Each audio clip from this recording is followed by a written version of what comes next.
वर्षांपासून आपण कोरोनाचा सामना करत आहोत. आपली श्रद्धास्थानं असलेली मंदिरं हे देखील बंद आहेत आणि आता आपण जिथं उभे आहोत हे मंदिर देखील बंद आहे. हे आहे माळाचा गणपती, जे जालनेकरांचंच नव्हे तर परिसरातील पंचक्रोशीचं श्रद्धास्थान आहे. माळाचा गणपती नाव का पडलं तर माझ्या उजवीकडे आहे जिजाऊ तीर्थ, जे मा जिजाऊंचं जन्म ठिकाण आहे, ते 18 किलोमीटर आहे आणि डाव्या बाजूला आहे ते जालना, जे 8 किलोमीटरवर आहे.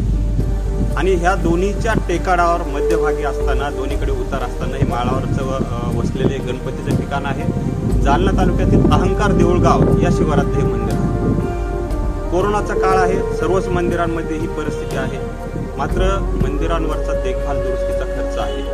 मंदिराच्या बाहेर बसलेले फुलारी आहेत, मंदिराचे पुजारी आहेत, मंदिराचे रखवालदार करणारे आहेत. एवढंच नव्हे तर ज्या मंदिरावर पशुपक्षी जगत होते त्यांच्यावर देखील उपासमारीची वेळ आलेली आहे. नेमकं काय अडचण आली या मंदिरामध्ये, कसं झालं 1.5 वर्ष, कसं काढलं त्यांनी, कसं सोसला हा सर्व खर्च, व्यवस्थापनाने कसं तोंड दिलं या सर्व खर्चाला, या सर्व विषयींचे आपण वेगवेगळ्या मंदिरांच्या बाबी जाणून घेणार आहोत. EDTV जालना आणि डिजिटलचं स्वप्न घेऊन आलेलं ऑर्बिट जालना या दोन्हींच्या माध्यमातून आपण रोज दैनंदिन ही मालिका पाहणारच आहोत. आज सुरुवात करतोय आपण या माळाच्या गणपतीपासून. आज पहिला भाग असणार आहे माळाच्या गणपतीनं. आपल्या परंपरेनुसार, आपल्या पद्धतीनुसार, आपल्या संस्कृतीनुसार हे गणपतीच्या चरणी EDTV जालना आणि ऑर्बिट जालनाचं पहिलं पुष्प संपूया. तर जालनेकरांनो, इथं रोज जसं भजन कीर्तन हे नित्यनियम होत होते तसे आज सगळे बंद पडलेले आहेत. मात्र खर्च सुरू आहे. बाहेर पाहिलं तर काका झाडतायत, मध्ये पाहिलं तर सुरक्षा रक्षक बसलेले आहेत. पण याच्यावर चालणारा जो उदरनिर्वाह, चालणारा जो खर्च होता तो सध्या बंद झालेला आहे. या विश्वस्तांनी इथे उत्पन्नाचं साधन म्हणून मंगल कार्यालय देखील सुरू केलं होतं. मात्र 1.5 वर्षापासून त्याचं कुलूपच उघडलेलं नाही. त्यामुळे उत्पन्नाचं साधनाचा विषय. मग खर्च चालायचा कसा, हा खर्च ते कसा भरून काढणार आहे. शेवटी इथं कर्मचारी काम करतात, त्यांना पगार, त्यांना मानधन, त्यांची उपजीविका चालवणं हे विश्वस्तांचं कर्तव्य आहे, ते करतील.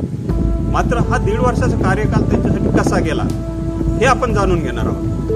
तर 1.5-2 वर्ष झाले लॉकडाऊन आहे. मग या 2 वर्षाच्या कार्यकालात मंदिराची काय परिस्थिती आहे? सर, आमच्या मंदिराला दरमहाचं उत्पन्न आहे कमीत कमी 1.5 ते 2 लाख.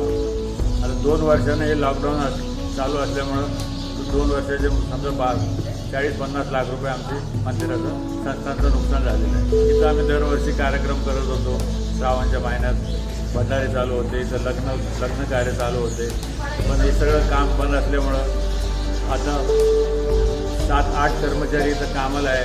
त्यांची दर महिन्याची त्यांचे वेतन आहे कमीत कमी 30,000 ते 40,000 रुपये. ते बी आम्हाला कष्टरी करून त्यांचं भरपाई करून देत चालू आहे सध्या. तुम्ही कसं नियोजन कसं करणार आहे? नियोजन आता इथून पुढं लॉकडाऊन उघडल्यावर थोडं जातीनं लक्ष घालून, थोडं मंगल कार्यालयाकडे लक्ष घालून, अजून भक्ताची सोयीसुविधाकडे लक्ष घालून मंदिराचं उत्पन्न वाढवायची आम्ही कोशिश करणार आहे. हे 2 वर्षाचं एवढं मोठं झालेलं नुकसान त्याला काढायला कमीत कमी परत एखादा 1-1.5 वर्षाचं लागतं. दुसरा एक असा प्रवाह येतोय की आता कोरोनाच्या काळामध्ये मंदिरांपेक्षा दवाखान्यांची गरज जास्त होती. तर या कार्यकालामध्ये नेमकं तुम्हाला काय वाटतं आणि तुम्ही मंदिराच्या वतीनं काही मदत वगैरे शासनाला केलेली आहे? जी आहे. आम्ही मुख्यमंत्री सहायता निधीमध्ये कोरोना-19साठी आम्ही देणगी दिलेली आहे. आम्ही दरवेळेस महाराष्ट्रावर आपल्यावर कुठं बी संकट आलं तर दरवेळेस आम्ही देणगी देतो. मंदिरातर्फे जी मदत होईल ते करतो. आता यावेळेस मी सेकंड लॉकडाऊनच्या वेळेस मी माननीय जिल्हाधिकारी साहेबाला आणि माननीय धर्मदास साहेबाला ईमेल करून सांगितलं होतं की आमच्याकडे मोठा हॉल आहे, त्या हॉलमध्ये आम्ही 100-200 खाटाचं तुम्हाला व्यवस्था करून देतो, तुम्ही इथं बी पेशंट ठेवू शकता. सर, हे जे लोक म्हणते की मंदिराची गरज नाही, हॉस्पिटलची गरज, जेवढी हॉस्पिटलची गरज आहे तेवढी आजच्या काळात मंदिराची बी गरज आहे. कारण की ते देव आहे, देवानंच आपल्याला सगळ्याला, हॉस्पिटल देवानंच बनवलेले आहे, मंदिर बी देवानंच बनवलेले.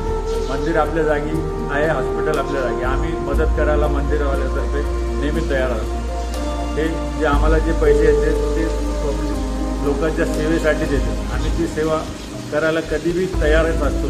अर्ध्या रात्री आम्हाला कलेक्टर साहेब म्हणा, कोणी म्हणा, अधिकारी म्हणा, आपले जिल्हा प्रतिनिधी म्हणा, आमदार, खासदार याने बी सांगितलं मदत करायची, आम्ही आमच्या स्वतःहून पुढे जाऊन त्यांना मदत करतो. लॉकडाऊन झाल्यापासून ते आतापर्यंत जसं शासनाच्या नियमानुसार मंदिर बंद आहे, परंतु श्रीची रोजची आरती, पूजा, नित्य कर्म हे रोज चालू आहे. मंदिर बंद असल्यामुळे भाविक हे पायरीचं दर्शन घेऊन आणि कलशाचं दर्शन घेऊन जातात आणि श्रीची ही नित्य आरती, पूजा सकाळी संध्याकाळी होत असते. जरी मंदिरं बंद असली तरी भाविकांची श्रद्धा बंद नाहीये. ते आजही मंदिराच्या पायऱ्यावर येतात, आपला माथा टेकवतात, गणपतीच्या चरणी नतमस्तक होतात आणि जो आशीर्वाद आहे तो गणपतीकडून प्राप्त केल्याशिवाय ते जात नाही. दिलीप कोहनेरकर, EDTV, जा.